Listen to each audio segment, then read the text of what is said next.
have so many people going to the market to buy some. And you don't know tomorrow if we still have a typhoon.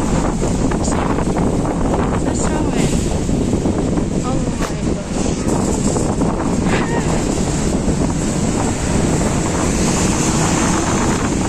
See that? Even the small plants. Yeah, because of the strong wind. But they still had so many cars.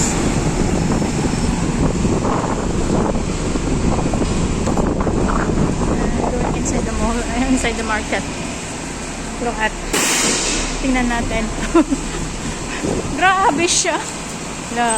Nagpapanik na naman ang mga tao dito. And yeah. You see? Daming tao. Kahit malapit na ang bagyo. Kasi kailangan to buy something na makain ngayon at tomorrow. Ha.